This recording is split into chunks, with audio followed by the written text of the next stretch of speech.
تو پھر اس مہینے کے آخر میں ہم نکاح رکھ لیتے ہیں۔ فرح بیگم کو یہ خوبصورت اور پیاری سی لڑکی جو شکل و صورت سے بہت معصوم لگ رہی تھی بہت اچھی لگی تھی۔ اسی طرح سب وہاں بیٹھے ہوئے تھے اور کچھ باتوں کے بعد ان کے نکاح کی تاریخ رکھ دی گئی۔ فرح بیگم گھر آ کر اس کی تعریفوں کے پل باندھ رہی تھی، جبکہ اسے ان سب میں بالکل کوئی انٹرسٹ نہیں تھا۔ وہ صرف ان کی خاطر مان گیا تھا۔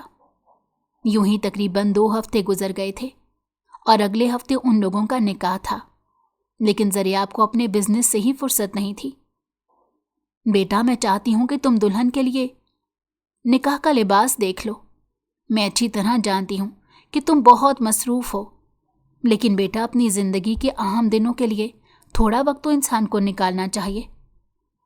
وہ اچھی طرح جانتی تھی کہ وہ اس سب کو اوائڈ کیوں کر رہا تھا۔ جس عورت کو وہ اتنی چاہت سے بیاہ کر اس گھر میں لایا تھا، وہ اسے دھوکہ دے کر 2 مہینے کے اندر اندر اس کی زندگی سے نکل گئی۔ وہ پچھلے 4 سال سے اس واقعے کو بھول نہیں پایا تھا اور اب پتہ نہیں وہ کیسے مان گیا تھا۔ شاید تنہا رہتے رہتے وہ بھی تھک گیا تھا۔ دیکھیں ماما، نکاح کا جوڑا میں نے نہیں پہننا، جس لڑکی نے پہننا ہے آپ جا کر اس سے پوچھیں۔ اس نے یوں ہی اپنی جان چھڑانے کو کہہ دیا تھا۔ بیٹا، میں نے اس سے کہا تھا، لیکن اس کے پیپر چل رہے ہیں تو وہ کہہ رہی ہے کہ میں اپنی مرضی سے لے آؤں، لیکن اب میں چاہ رہی ہوں کہ میں تمہاری مرضی سے لے کر آؤں۔ دیکھو، میں تمہاری مصروفیت کا اچھی طرح اندازہ لگا سکتی ہوں، لیکن تمہیں ان چند دنوں کے لیے وقت ضرور نکالنا پڑے گا، اور یہ تمہاری ماں کا حکم ہے۔ ہم آج شام کو مال جا رہے ہیں اور نکاح کا جوڑا لے کر آئیں گے۔ وہ حکم بھرے لہجے میں کہنے کے بعد وہاں سے چلی گئیں، جبکہ وہ سر پکڑ کر بیٹھ گیا، کیونکہ اس کا شاپنگ کرنے کو دل نہیں کرتا تھا، لیکن اب ماں کا حکم بھی نہیں ٹال سکتا تھا۔ عجیب زبردستی ہے۔ اس کے بعد سونے کے لیے چلا گیا، اور جب سو کر اٹھا تو شام ہو رہی تھی، اور ماما کے ساتھ وہ لہنگا دیکھنے کے لیے چلا گیا۔ وہاں جا کر اسے ایک بہت خوبصورت سی اسکن کلر کی میکسی پسند آ گئی تھی، لیکن ماما نے کہا کہ نکاح کے لیے ان کو کریم کلر پسند کرنا ہوگا، کیونکہ آج کل یہی ان تھا۔ تو اس نے بھی پھر ارجنٹ ہی اسکن کلر والی میکسی کو کریم کلر والی میکسی میں منگوا لیا۔ جب تک انہوں نے باقی چیزوں کی شاپنگ کر لی، تب تک وہ آ گئی، اور جب وہ اس رنگ میں آئی تو بہت پیاری لگ رہی تھی، اور بلا شبہ ماما کو اس بات کا یقین ہو گیا کہ ان کے بیٹے سے زیادہ اچھی چوائس کسی کی نہیں ہو سکتی۔ تمہاری چوائس کتنی اچھی ہے بیٹا، مجھے اس بات کا اندازہ نہیں تھا۔ انہوں نے محبت سے اس کے نکاح کے جوڑے پر ہاتھ رکھتے اسے دیکھا تو اس کے لبوں پر تلخ مسکان بکھر گئی۔ کبھی کبھی تکا بھی لگ جاتا ہے، ضروری نہیں کہ ہر بار چوائس اچھی ہو۔ نہ چاہ کر بھی اس کا لہجہ تلخ ہو گیا تھا۔ میں یہ بات بہت اچھی طرح جانتی ہوں کہ انسان کے لیے ماضی سے پیچھا چھڑانا بہت مشکل ہوتا ہے، لیکن بیٹا میں تم سے گزارش کرنا چاہتی ہوں کہ ماضی کے برے واقعات کا اپنی ہونے والی زندگی پر بالکل اثر مت ہونے دینا۔ جو تمہارے بغیر خوش ہو تو اس کو دل سے لگا کر اپنی زندگی کی خوشیوں سے منہ نہیں موڑتے۔ انہوں نے پیار سے اسے سمجھاتے ساتھ لگایا تو وہ بھی سر کو جنبش دے کر مسکرا اٹھا۔ تبھی دروازے پر دستک ہوئی تو دونوں ماں بیٹا کھل کر مسکرا دیے۔ بھائی آپ؟ اسے دیکھ کر وہ بھاگتا ہوا اس کے گلے جا کر لگا۔ سرپرائز! ریدا بھابھی نے بھی پیار سے دیکھتے ہوئے کہا تو وہ لوگ ہنس پڑے۔ انہوں نے یہی کہا تھا کہ وہ نکاح سے 2 دن پہلے آئیں گے، اور ان کا 1 ہفتہ پہلے آنا گھر میں گویا خوشیاں بکھیر گیا تھا۔ تمہارا کل نکاح ہے اور آج پھر تم یونیورسٹی میں دندناتی پھر رہی ہو۔ لڑکی تمہیں کچھ خیال ہے؟ تمہیں کوئی اسکن کیئر کروانی چاہیے تھی، کوئی فیشل کروا لیتی، لیکن تم یہاں پھر رہی ہو اور اسائنمنٹ کے لیے خوار ہو رہی ہو۔ ساری دھوپ آج کی تم نے اپنے چہرے پر لگوا دی ہے۔ وشما اسے یونیورسٹی کے کوریڈور میں دیکھ کر ایک دم پریشان ہو گئی تھی۔ یار میری کل کی چھٹی ہے، پھر پرسوں کی بھی چھٹی ہو جائے گی، تو آج آنا میری مجبوری تھی۔ اس نے نوٹس کا چھجا بنا کر ماتھے پر رکھتے ہوئے اسے دیکھا۔